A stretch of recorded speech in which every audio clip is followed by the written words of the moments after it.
그래서 그 비유로 하시는 이유가 있다는 거예요. 왜 비유로 하시는가? 그 비유로 하시는 이유는 그건 거죠. 또 믿는 자들에겐 이 비유가 어떻게 되는 거예요? 하나님 나라의 비밀을 알게 하고 깨닫게 하는 그런 수단이 되어진다라고 이야기를 하고 있어요. 그래서 1절과 17절은 하나님 나라의 복음의 비밀은 환영받기도 하고 거부당할 수도 있고, 또 비유로 말씀하시는 이유는 어떤 자들에겐 감추시고 또 어떤 자들에겐 드러내시기 위함이다 라는 것으로 한마디로 좀 요약을 할 수 있을 것 같습니다. 자, 오늘은 그 뒤에 본문이라고 할 수 있는데요. 천국에 대한 비유 중에 하나님의 나라가 더욱 확장되어질 것에 대해서 오늘 본문은 설명을 하고 있습니다. 먼저 24절과 30절을 봐보면요, 우리에게 친숙하게 잘 알려진 비유입니다. 가라지 비유로 알려진 말씀입니다. 24절과 30절을 예지자매가 한번 좀 읽어주십시오.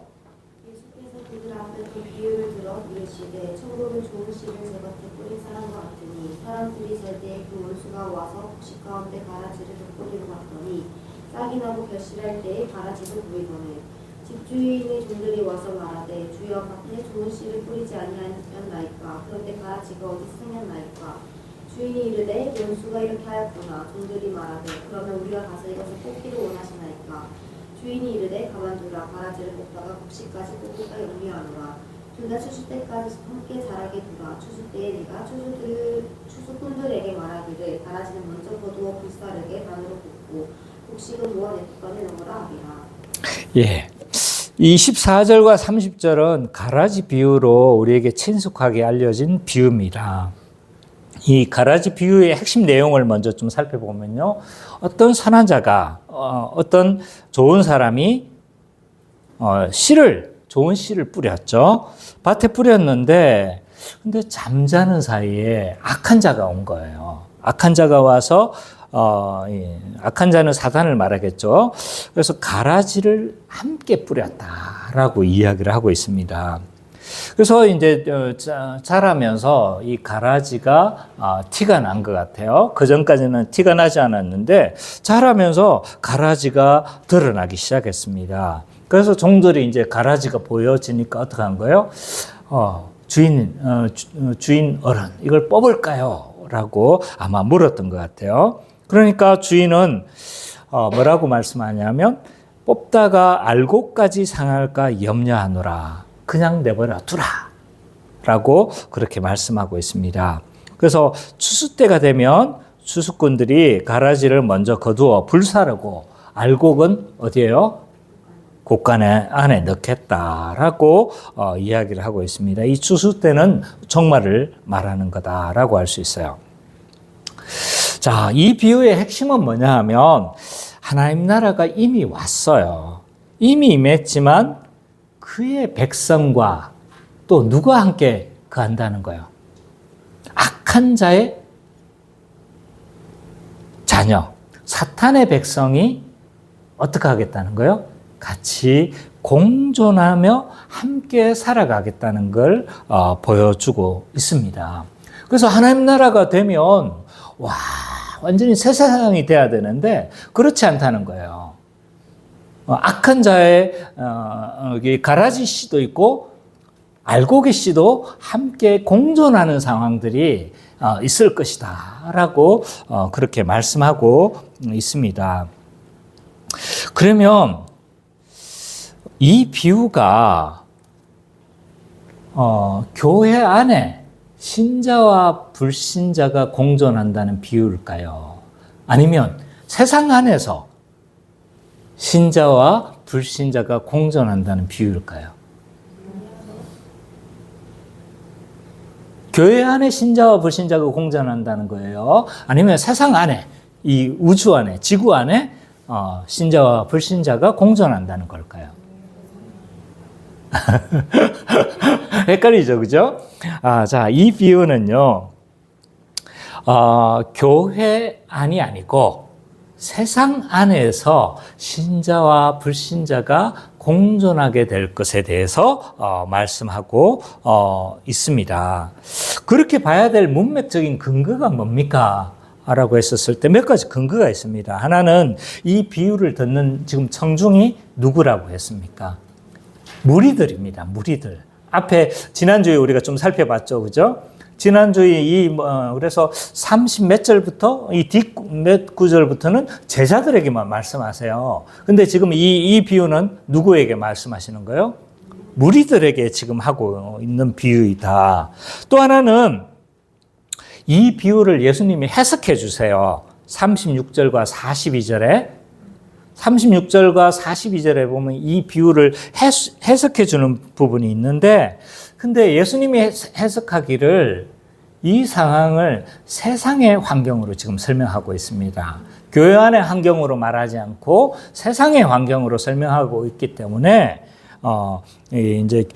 세상 가운데 신자와 불신자가 함께 공존할 것을 말해주고 있는 거죠. 그리고 또 하나, 교회 안의 상황을 보여주는, 교회 안에도 신자와 불신자가 공존할 것을 보여주는 비유가 또 있습니다. 뒤에 봐보면 몇 절이에요? 47절과 50절을 봐보면요, 그물 비유가 나와요. 이 그물 비유는 교회 안에 신자와 불신자가 공존할 것을 보여주는 거죠. 그러니까 이 비유는 세상 안에서 신자와 불신자가 함께 공존하면서 그렇게 살아가게 될 것을 잘 보여주는 비유이다라고 할 수가 있습니다. 그러면 예수님이 이제 이런 세상 안에서 신자와 불신자가 공존하게 될 것에 대한 비유를 말씀하신 거죠. 우리의 입장에서 보면 너무 당연해요. 이 땅에 하나님 나라가 왔잖아요. 신자와 불신자가 공존하는 건 너무 당연하잖아요. 이 당연한 내용을 왜 예수님은 말씀하셔야 됐을까요? 그 당시 청중은 2000년 전에 유대인들이란 말이에요. 유대인들에게 왜 이 비유를 말씀하셔야 될 이유가 무엇이었을까요? 세상 가운데 신자와 불신자가 공존하게 될 상황을. 왜냐하면 유대인들은 다르게 이해하고 있었기 때문이에요. 왜냐하면 구약에서부터 종말이 올 것이고 메시아의 시대, 예수 그리스도께서 오시면, 메시아가 오시면 전혀 새 세상이 될 것이라고 생각을 했던 거죠. 그래서 메시아가 오면 완전히 천지개벽이 이루어지고 악한 모든 자들을 소멸시켜서 유대인으로 이루는, 그러니까 하나님의 백성으로만 이루는 새 세상이 펼쳐질 것이라고 생각을 했던 거예요. 그런데 그렇지 않다는 거예요. 하나님 나라는 이미 왔죠. 유대인들은 이제 예수 그리스도가 이 메시아인가 긴가 아닌가 지금 좀 뭐라고 해야 될까요? 아리까리한 이런 상황을 지금 생각하고 있는 거죠. 그래서 이 비유를 통해서 예수님을 통해 하나님 나라가 이미 왔다는 걸 말하면서와 동시에 또 뭐 한 거예요? 심판의 날이 미래로 유보되어졌다는 거예요. 그래서 당장 지금 심판을 하지 않을 거라는 거예요. 어느 특정한 시점에 의인과 악인을 구별하고 그래서 심판하게 될 것에 대해서 설명을 하고 계시는 비유다라고 할 수 있는 거죠. 그래서 지금 당장 심판하지 않는다는 걸 말하기 위한 목적이 굉장히 큽니다. 왜냐하면 유대인들은 메시아가 오면 완전히 새 세상, 완전히 심판해서 새로운 나라가 이루어질 것으로 기대를 했거든요. 그렇지 않다는 거예요. 심판이 유보되어졌고 이 심판은 미래에 메시아가 다시 오셔서 그때 완전한 심판, 그리고 악한 자와 의인들을 구분해서 그렇게 악한 자들은 영벌을, 선한 자들은, 의인들은 어디요? 복의 상태에 그렇게 처하게 될 것을 말씀하고 있는 비유다라고 할 수 있습니다. 그래서 이 비유는요, 하나님 나라 백성이 지금 현재 우리가 어떤 태도를 가지며 살아야 될 것인지를 어떤 태도로 살아야 할지를 잘 좀 생각하게 하는 이런 비유다라고 할 수가 있는 거죠. 그래서 이 하나님 나라가 이미 왔음에도 불구하고 굉장히 불완전해 보이고 뭔가 좀 하나님 나라가 과연 왔는가? 이런 의문을 가지는 거죠. 그래서 교회가 가장 하나님 나라가 이루어지고 믿는 가정이 하나님 나라를 경험하고 정말 하나님이 통치하시는 정말 복된 세상을 우리가 경험해야 함에도 불구하고 어떻습니까? 그렇지 않는 경우들이 많은 거죠. 어떤 경우는 막 지옥 같단 말이에요. 천국이 되어야 될 가정이 지옥 같고 천국이 되어야 될 교회가 지옥 같을 때가 있는 거죠. 이런 상황들이 지금 뭘 한 거예요? 이 비유를 통해서 가라지와 뭐가 지금 공존한다는 거예요. 의인과 악인이 지금 공존하는 상황이구나. 교회도 마찬가지죠. 교회도 의인과 악인이 지금 공존하고 있는 상황이구나라는 것을 알 수가 있습니다. 뿐만 아니라 이 하나님의 백성들은 이 메시아가 오셔서 악한 자들을 다 멸하고 좋은 씨만 있다면 어떻게 되겠습니까? 싸울 필요가 있겠습니까? 없는 거죠.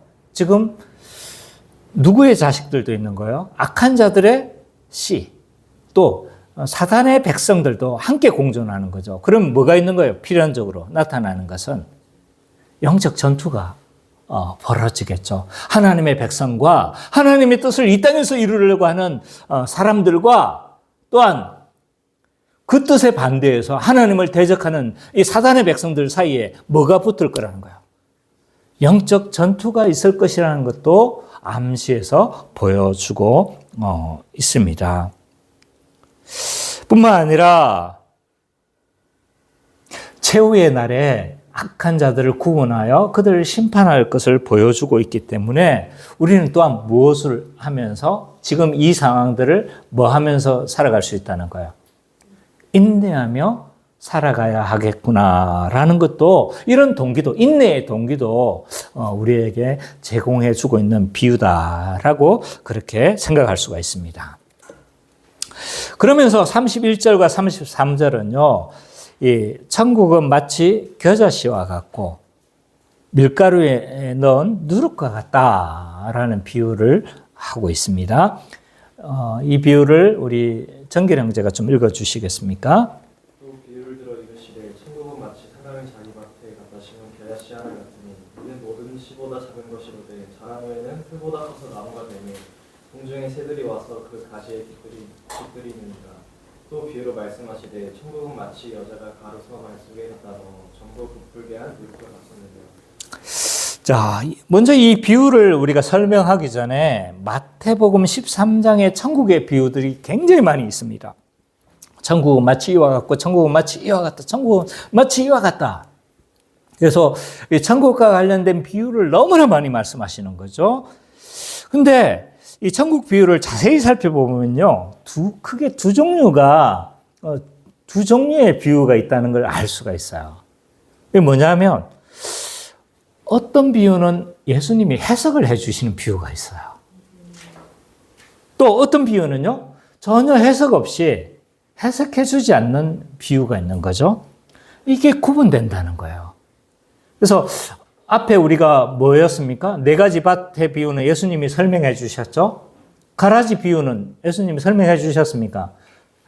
해 주셨어요, 뒤에. 30 몇 절에 있습니까? 36절입니까? 네, 뒤에 설명을 해주고요. 해석해 주세요, 예수님이. 근데 어떤 비유들은요, 전혀 해석해 주지 않아요. 해석해 주지 않는 비유는 형식이 또한 똑같습니다. 천국은 마치 이와 같다. 천국은 마치 이와 같다 하시면서 설명 안 해주시는 거예요. 왜 이런 두 가지 차이가 있을까요? 왜 이렇게 두 가지 구분점이 있을까요? 크게 두 가지 이유를 찾을 수가 있습니다. 하나는 뭐냐면 이 비유의 성격 차이 때문입니다. 이 성격 차이라는 건 뭐냐면 어떤 비유는 굉장히 복잡한 비유들이 있어요. 다중상징이에요, 지금. 문법으로 보면 풍류법이에요. 풍류법. 국어 문법으로 보면. 그래서 상징이 하나만 딱 되어진 게 아니고 다중상징인 거예요. 왜? 돌밭의 씨도 의미가 있고, 길가에 씨도 다 의미가 있고, 다 상징, 하나하나가 뭐가 있는 거예요? 의미가 있는 거죠. 이런 다중상징을 말하는 비유를 이제 풍류법이라고 하는데 굉장히 이렇게 복잡한 비유에 대해서는 예수님이 설명해 주세요. 또 뭡니까? 이 겨자씨 비유도 좀 복잡하죠, 그죠? 겨자씨 아니고 앞에 했던 그 뭡니까? 가라지 비유도 좀 복잡한 거예요. 그래서 복잡한 비유는 예수 그리스도께서 해석을 해주세요. 왜냐하면 이제 이게 설명하지 않을 경우 꼬일 수도 있고 잘못 이해할 수도 있겠죠. 그러니까 복잡한 것은 예수님이 설명해 주신다. 복잡하지 않는 건 굳이 하나하나 풀지 않는 거예요. 그냥 직관적으로 이해하도록 하시면서 굳이 설명해 주시지 않습니다. 그래서 비유의 성격 때문에 설명해 주시지 않는 것 같아요. 또 하나의 이유가 있는 것 같습니다. 그 이유는 뭐냐면 심판과 종말과 관련된 비유들은요, 예수님은 해석해 주세요. 예를 들어서 종말과 관련되는 비유는요, 씨 뿌리는 자 비유, 가라지 비유, 거물 비유, 다 종말과 관련되거든요. 이 비유들은 다 설명해 주세요. 왜 이 종말과 관련되는 비유들은 설명해 주시느냐? 왜냐하면 이 비유를 잘못 이해하면 큰 오해를 낳는 주제가 됩니다. 그렇기 때문에 이 종말과 같은 민감한 비유에 대해서는 어떻게 하시는 거예요? 예수님께서 직접 해석해 주심으로 말미암아 여기에 대한 오해가 없도록 하시기 위한 예수님의 배려다라고 볼 수가 있을 것 같습니다. 어쨌든 이런 형식의 차이가 왜 발생하는가에 대해서 좀 이유를 먼저 설명을 했고요. 겨자씨 비유와 누룩의 비유는 좀 함께 살펴봤으면 좋겠습니다. 이 겨자씨 비유와 누룩의 비유는 하나님 나라의 어떤 측면을 보여주고 싶었던 걸까요? 그렇죠. 하나님 나라가 확장되어질 것을 보여주고 있어요. 그래서 우리는 하나님 나라를 자꾸 좀 불교의 극락과 자꾸 연관시켜서 생각을 하려고 해요. 왜냐하면 그래서 하나님 나라를 생각하는데 기독교 하던 어떤 극락 같은 개념으로, 그래서 뭡니까? 하나님 대신에 옥황상제 대신에 하나님을 놓고 선녀 대신에 누구를 대체합니까? 천사를 하고, 또 무릉도원 대신에 캐슬 같은 이런 개념으로 자꾸 생각을 하려고 하는 거죠. 근데 그렇지 않다. 하나님 나라는 이미 이 땅에 왔습니다. 성경 왔다고 이야기를 하고 확장되어지는 개념이라는 거예요. 만약 저기 어떤 공간에 있을 개념이라면 어떻게 되겠어요? 확장될 수 있습니까? 가라지와 지금 알곡이 같이 공존할 수가 있습니까? 공존할 수 없는 거죠. 이 땅에 이미 하나님 나라는 왔다라고 예수님은 말씀하고 계세요. 그래서 이 겨자씨와 누룩의 비유는 하나님 나라가 성장하고 점점 확장하고 발전해 갈 것을 보여주는 비유다라고 그렇게 말을 할 수 있는 거죠. 먼저 겨자씨 비유를 보면요, 하나님 나라는 겨자씨 한 알이 땅에 심긴 것과 같다라고 이야기를 합니다. 겨자씨 보셨습니까? 좀 김기혜 성도님 좀 보셨습니까? 어떤 분이 이제 서울에 제가 사역했었을 때 어떤 분이 이제 성지순례 갔다 오셔서 이 겨자씨를 약간 뭐라고 해야 됩니까? 코팅한 거. 그걸 저한테 주시더라고요. 처음 겨자씨를 봤는데 겨자씨는 참깨만하다 생각하시면 됩니다. 그러니까 참깨만한 씨예요. 근데 그 씨가 굉장히 작은 거죠. 그죠? 굉장히 작은데, 눈에 띄지 않을 정도로 굉장히 작은 정도의 크기지만, 나중 나무로 자라고 실제로 이 겨자나무를 보면 크지는 않아요. 그냥 어느 정도 이렇게 좀 자라는, 산에 자라는 어떤 잡목 정도의 크기입니다. 그래서 아주 큰 나무는 아니지만, 그럼에도 불구하고 비교할 수 없을 정도로 뭐 한다는 걸? 자라고 확장되어진다는 걸 보여주고 있죠. 그래서 겨자씨 비유의 요점은 뭐냐? 미미한 작은 시작. 하나님 나라는 아주 미미한 작은 시작에서 시작되어지지만 아주 크게 자라는 결과를 지금 대조하고 있는 거예요. 33절의 누룩 비유도 마찬가지죠. 천국은 여자가 가루 서말 속에 넣은 누룩과 같다라고 말을 하고 있습니다. 아주 적은 양의 누룩을 넣습니다. 근데 가루 서말이면 어느 정도의 양일까요? 한말 아시죠? 그죠? 한말, 옛날에 우리 그 쌀, 한말, 한 요 정도 크기 돼요. 요거보다 조금 작은데, 요 정도, 요 바구니 있죠? 그래서 요 정도 이 한말이 되는데, 서말이면 한 몇 킬로 정도 되겠습니까? 한 50kg 정도 된다고 합니다. 근데 여기에서 누룩을 넣어가지고 발효를 하면 어느 정도 될까요?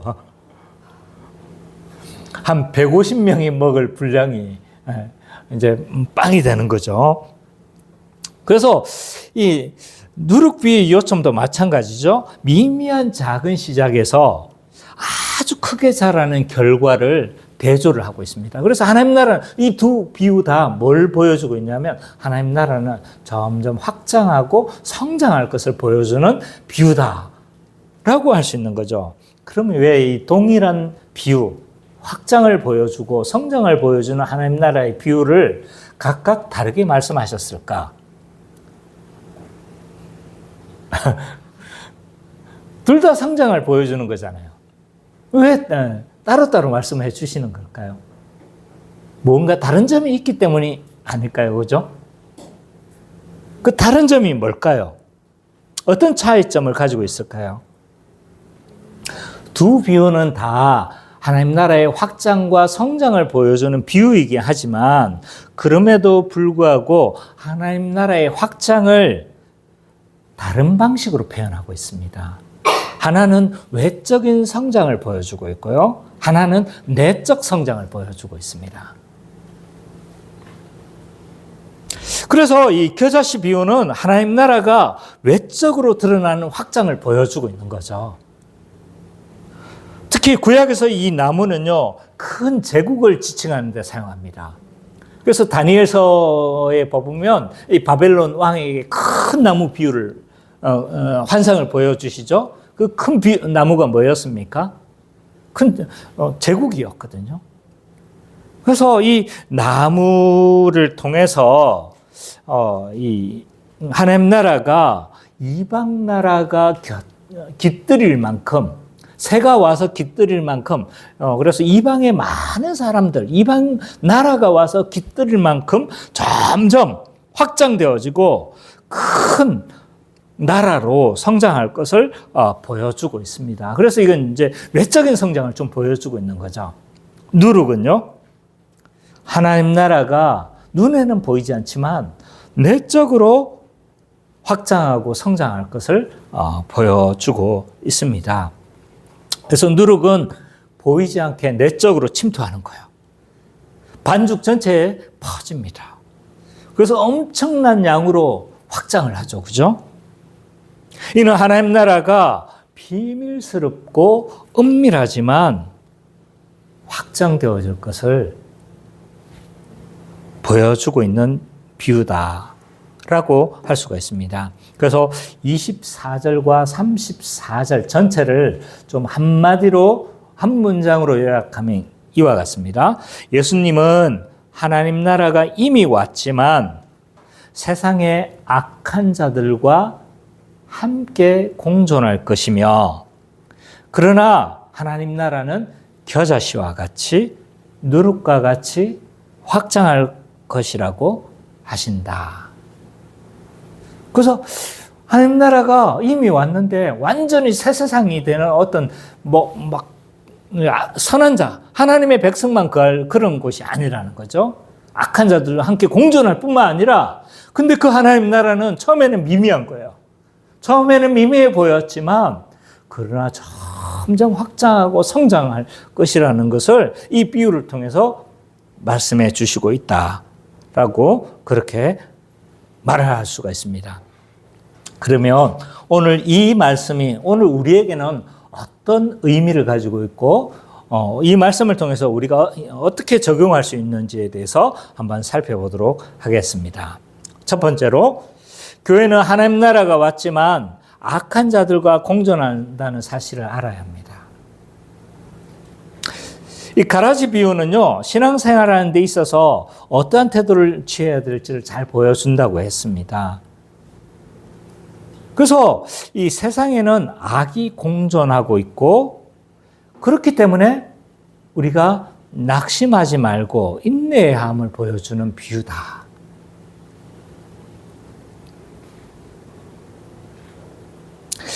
오늘날 우리도 유대인처럼 메시아가 오셔서 하나님 나라가 이루어지면 하나님의 권능으로 어떻게 했으면 좋겠습니까? 저 악한 놈들 그냥 확 썰어버리면, 그러면 안 되죠, 그죠? 그러면 안 돼요. 그러나 이 좀 하나님의 나라에서 하나님의 백성들끼리 정말 서로 사랑하며 섬기고 이랬으면 좋겠는데 그렇지 않다는 거예요.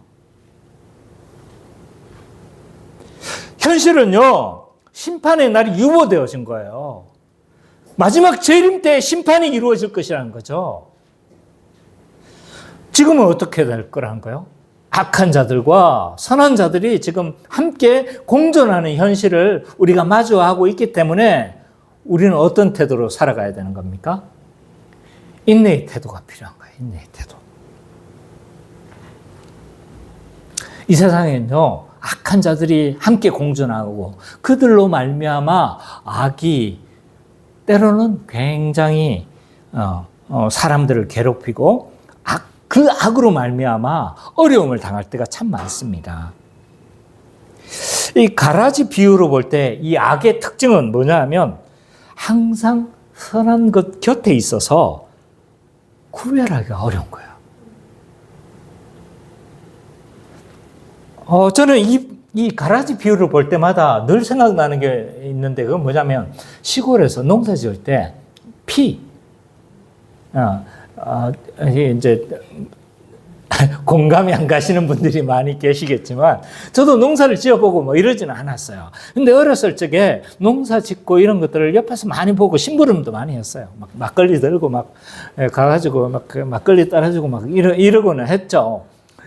그래서 제가 농사는 안 해봤지만 이런 여러 가지 것들을 농사 짓는 걸 많이 봤어요. 근데 거기에 봐보면 벼가 이렇게 심잖아요. 벼 심으면 피가 있어요. 피. 이름이 피라고 하는데 다 아마 명칭이 똑같을 거예요. 심어 놓으면 처음에는 안 보여요. 근데 어느 정도 벼가 자라고 모신기 할 때는 표가 안 났는데 이만큼 자라가지고 여름 한 7월, 8월쯤 되면 뭐가 되냐면 이제 피가 드러나기 시작한 거예요. 이 피가 굉장히 튼튼해요. 튼튼해가지고 벼를 압도해버려요. 그래서 내버려두면 이제 수확량이 굉장히 줄어드는데, 근데 이 피가 어떻게 기생하냐면 벼하고 딱 붙어 있어요. 뽑으면 어떻게 됩니까? 벼가 손상이 되는 거예요. 그러니까 제거하기가 되게 어렵습니다. 마치 가라지와 이와 같은 것 같아요. 전 가라지를 보지 못했지만 이와 같아서 오늘날 존재하는 악들도요, 순수한 악으로 존재하기보다는 위장되어 있는 경우가 너무 많은 거예요. 가라지 같은 악들이 많은 거죠. 선한 면도 존재한데 그 안에서 숨어서 기생하는 악함이 많은 거예요.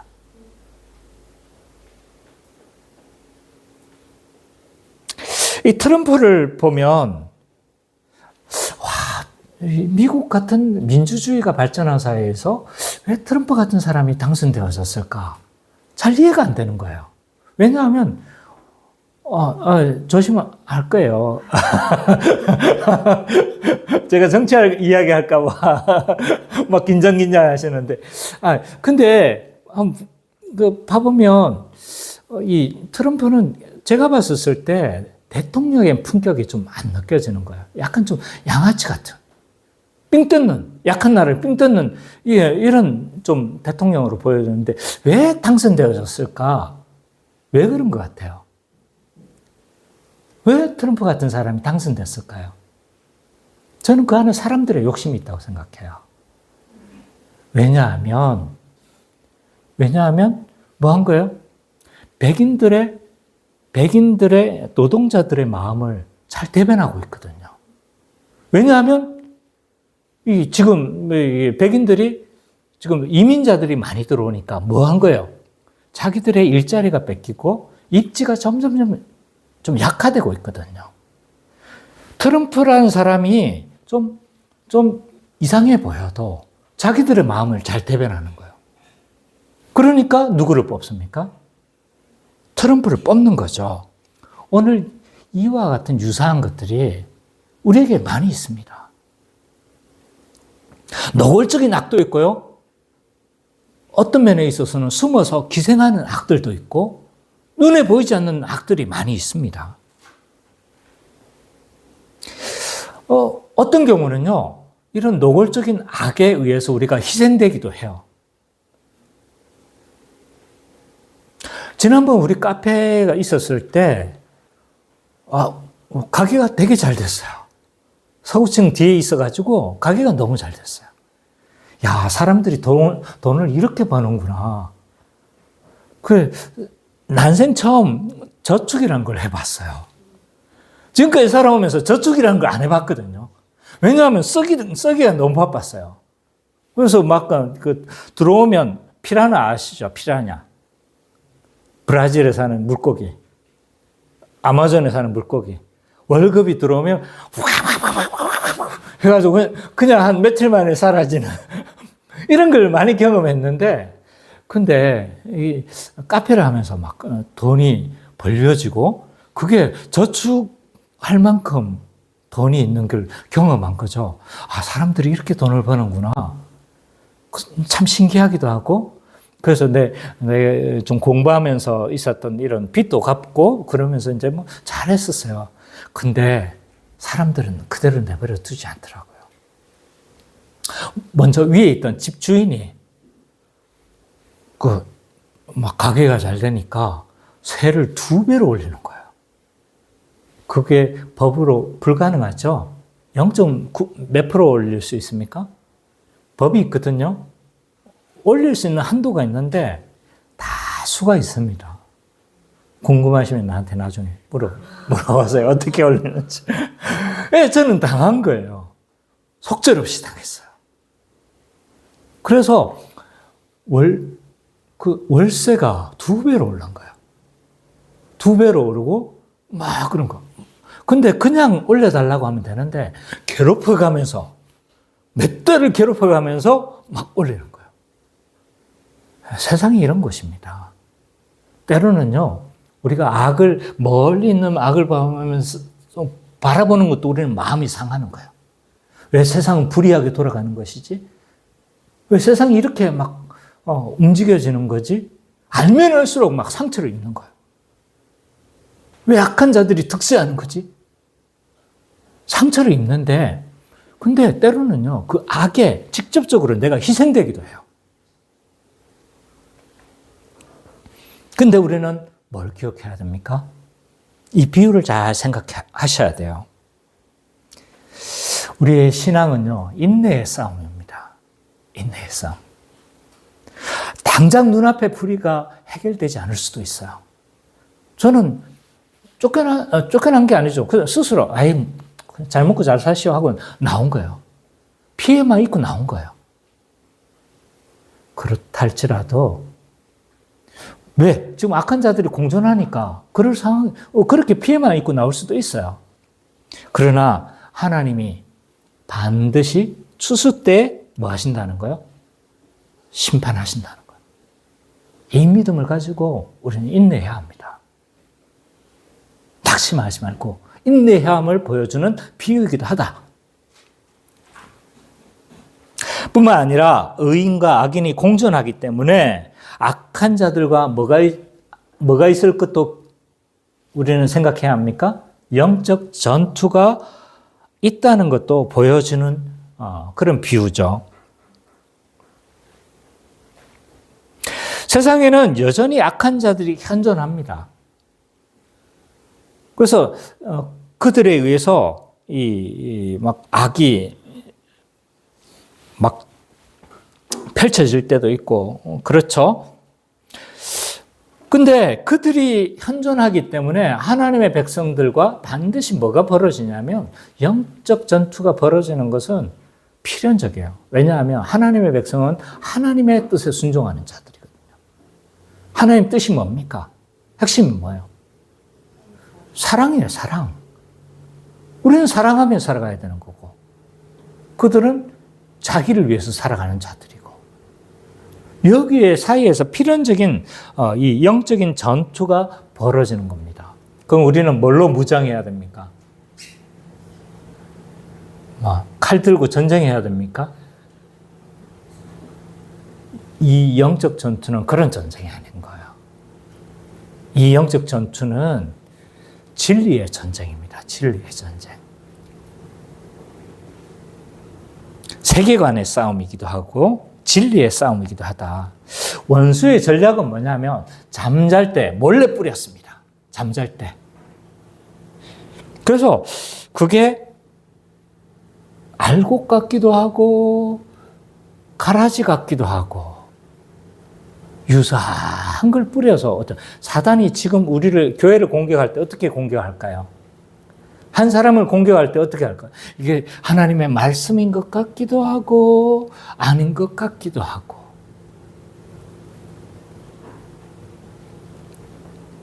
그래서 세상 풍조를 퍼뜨립니다. 근데 그 세상 풍조가 마치 하나님의 말씀인 양 우리는 따라 살아가는 경우가 너무 많습니다. 예를 들면 성직자 그러니까 목회자들을 사제화시키는 것도 이건 저는 사단이 뿌려놓은 씨라고 생각해요. 목회자들이 제사장입니까? 아니에요. 제사장 아닙니다. 그래서 제가 몇 번입니까? 우리 정혜원 1번이에요. 제가 1번. 내가 제사장이었으면요. 저는 그 안에 안 들어갔어요. 제가 들어갔잖아요. 그죠? 한 명의 성도로서 존재하는 거예요. 목회자도. 근데 자꾸 목회자 스스로 제사장 비스무리 되으려고 하려고 하고 성도들은 목회자를 자꾸 제사장화 시켜버려요. 그래서 어떤 문제가 생기면 스스로 기도하면 될 텐데 꼭 뭐 하러 옵니까? 기도받으러 오는 거예요. 목회자가 제사장입니까? 더 영빨이 있는 겁니까? 아니에요. 한 명의 성도로서 한 명의 하나님의 백성으로서 우리의 기도를 확신하셔야 돼요. 물론 함께 기도해 주십시오라고 기도 부탁하는 건 누가 뭐라고 하겠습니까? 그거 말고. 그리고 목사님은 목사님이시잖아요. 그렇게 사셔야 되고 우리는 성도니까 대충 좀 이렇게 좀 살게요. 그래서 목회자를 사제와 계급으로 만들어버리고 자기 스스로는 그거에 그렇게 우리는 평신도니까 대충 살아도 되겠지. 이런 게 사제주의입니다. 이런 게 사제주의라고요. 목회자가 따로 사제로 딱 세웠다고 해요. 그런 게 사제주의가 아닌 거예요. 그래서 마치 이렇게 하면요. 윈윈이에요. 윈윈. 목회자도 어떻게 하기 쉽습니까? 사제가 되면 교회를 다스리기가 쉬운 거예요. 성도들은요, 그러면서 자기의 책임을 회피하는 겁니다. 성도로서 해야 될 책임들을 회피하는 거죠. 이건 야합입니다. 야합. 이래서는 안 돼요. 이건 사단이 뿌려놓은 뭡니까? 가라지의 씨예요. 가라지의 씨.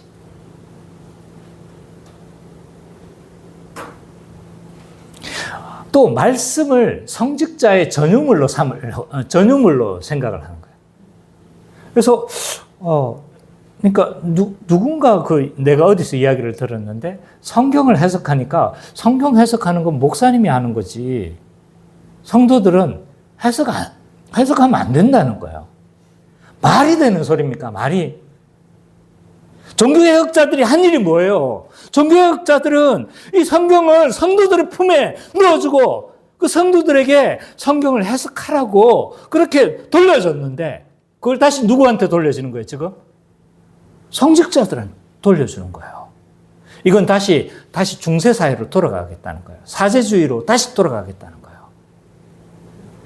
이런 일들이 벌어지면 안 되는 겁니다. 그래서 엄밀한 중에 이게 말씀이냐, 어떤 때는 이것이 막 거룩한 일이냐, 뭐 한 거예요? 포장해서 우리 가운데 영적 전투가 벌어지고 있다. 그래서 우리가 복음을 바로 알지 않는 이상 이것들을 구분해내기가 힘든 거예요. 그래서 우리는 복음의 진리의 알곡이 무럭무럭 자라서 뭘 압도해야 합니까? 가라지를 압도해 버려야 돼, 그냥. 가라지를. 가라지가 같이 거할 수 있는 토양이 안 되도록 만들어 봐야 하는 거죠. 그래서 우리는 복음을 배워야 되는 겁니다. 두 번째, 교회는 하나님 나라가 점점 확장하며 자란다는 사실을 알아야 합니다. 겨자씨 비유, 누룩의 비유는 하나님 나라가 성장하고 확장해 줄 것을 보여주는 그런 비유입니다. 이 비유를 개인적으로 적용해 본다면요, 점점 자라기 때문에 우리의 지금의 연약함에 너무 연연해하지 마십시오. 지금 연약함들이 많아요. 각 개인들마다 지금 넘어지는 것도 많고 쓰러지는 것도 많죠. 이 말은요, 지금 연약함에 대해서 너무 연연하지 말라고 그러니까 옳다구나, 그럼 막 살아도 되겠구나, 거룩에 대한 실패를 합리화하라는 말이 아니에요. 이 말은 지금 모습이 느리고 보잘것없어 보여도 반드시 자라나가게 하실 것에 대한 하나님을 확신하라는 거예요. 그냥 막 살라는 말이 아니에요. 이 연약함에 지금 연약하지만 어떻게 하겠다는 거예요? 끝내는 전국에는 겨자씨처럼 누룩처럼 그렇게 자라나가게 될 거라는 거예요. 자, 인간은 태생적으로, 기질적으로 쉽게 무너지는 영역이 있습니다. 이건 사람들마다 너무 달라요. 어떤 사람은 물질에 쉽게 무너지고, 어떤 사람은 이 성에 많이 무너지고, 또 어떤 사람은 이 무너지는 영역들이 다 있는 거예요. 그래서 이 성도로서 이런 싸움들을 해 나갈 때마다 이게 너무 많이 넘어지는 거예요. 그리고 이게 생각보다 굉장히 지리한 싸움이에요. 계속적으로 벌어지는 싸움인 거예요. 어느 순간 여기에 대해서 내가 이겼구나, 내가 이걸 극복했구나 생각하는 때가 있는데, 근데 아닌 거예요, 그게. 어느 순간 다시 확 무너지고, 또 무너지고, 또 무너지고 하는 게 이런 우리의 모습이에요.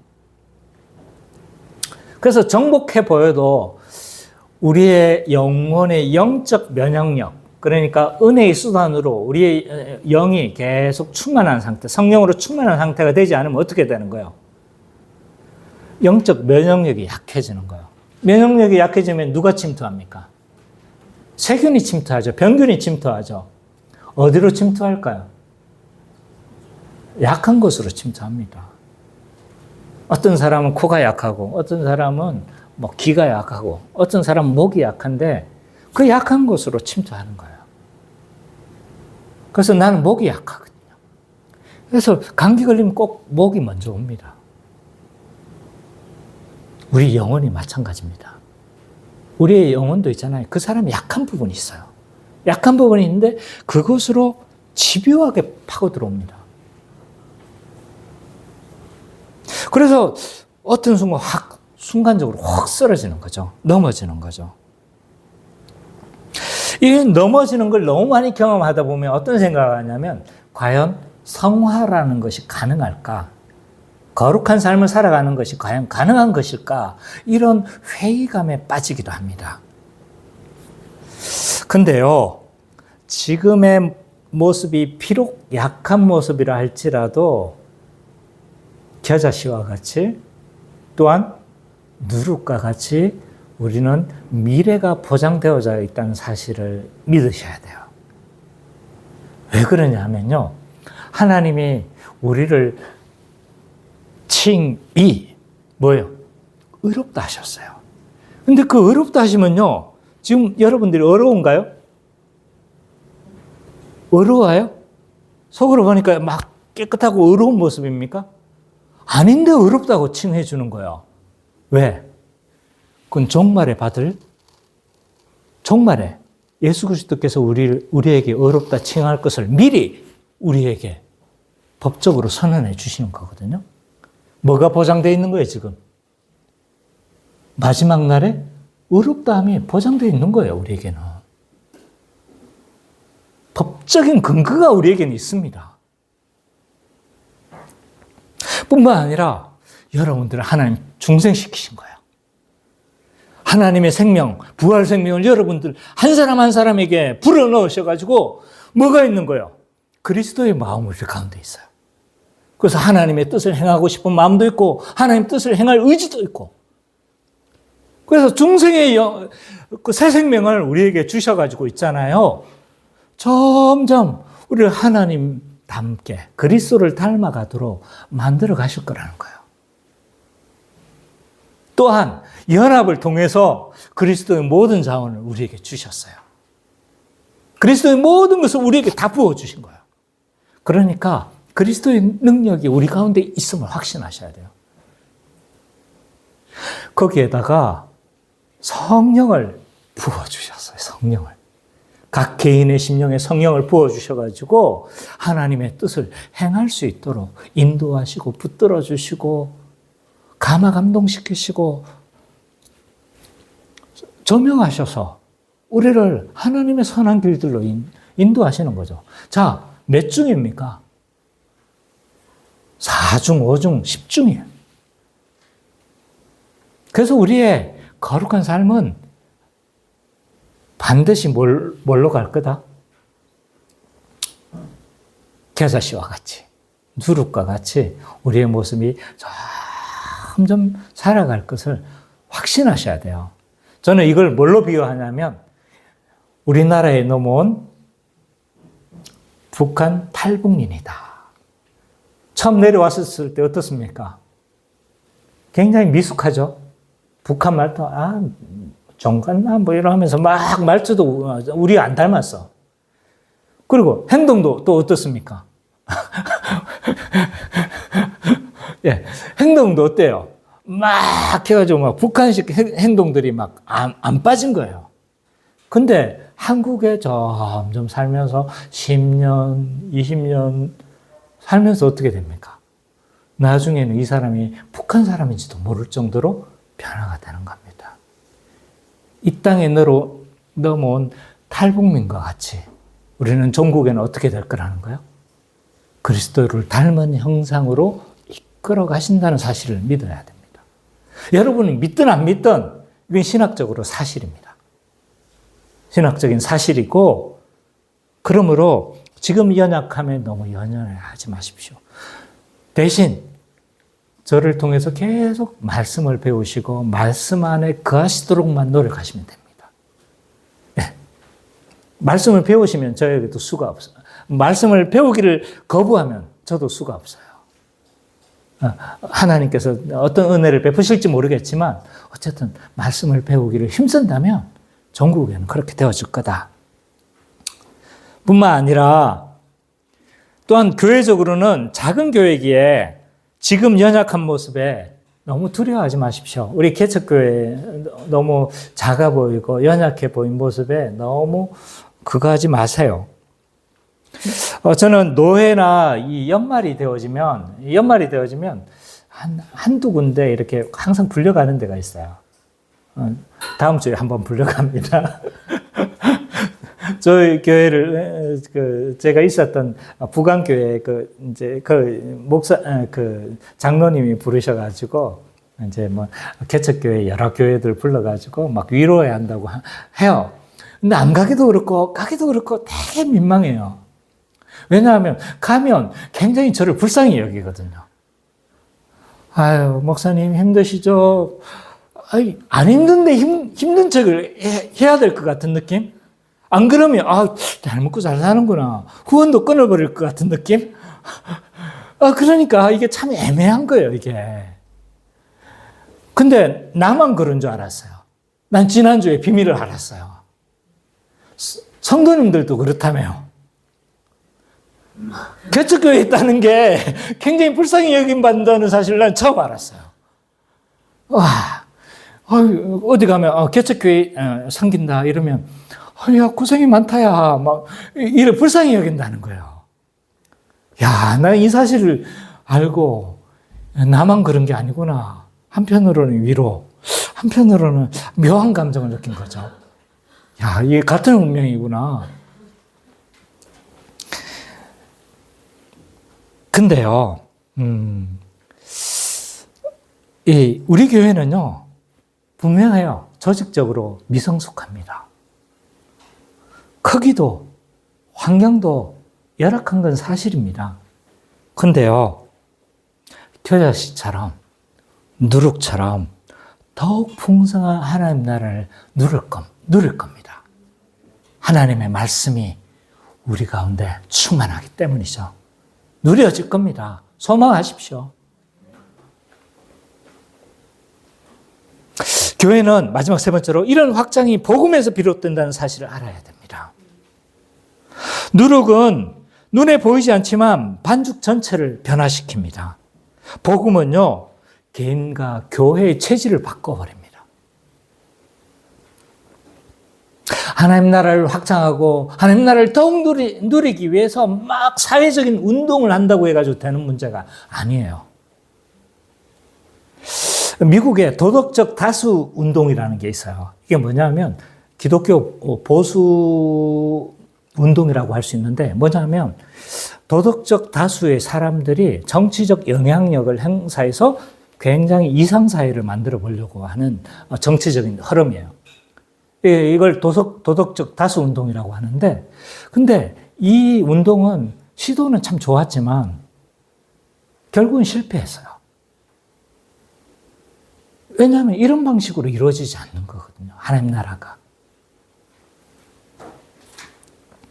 하나님 나라는요, 복음으로 이루어지는 겁니다. 복음으로. 복음이 우리 가운데 뿌려질 때, 복음이 우리 가운데 누려질 때 삶의 가치관이 변하고 마음의 태도가 변하며 욕망을 우리 안에서 재구성하는 거예요. 그러므로 이런 하나님 나라의 확장과 누려짐은 복음으로 이루어진다는 사실을 믿고 미약해 보이는, 비록 미약해 보이는 거예요. 복음은. 뭐 맨날 복음만 배우고 우리가 하는 것 그냥 늘 배우기만 하는 것 같고 뭐 이래 보이지만, 그러나 이것이 여러분들을 재구성하고 여러분들을 붙잡아주고 우리 교회를 붙잡아준다는 사실을 믿고 우리가 달려갔으면 좋겠다. 그래서 하나님 나라가 이미 왔지만 악한 자들과 공존하기에, 그러나 그 나라는 반드시 자라가며 확장한다는 사실을 믿고 낙심하지 않고 우리가 살아가는 우리 기쁨의 교회 모든 성도님이 되시기를 간절히 축원합니다.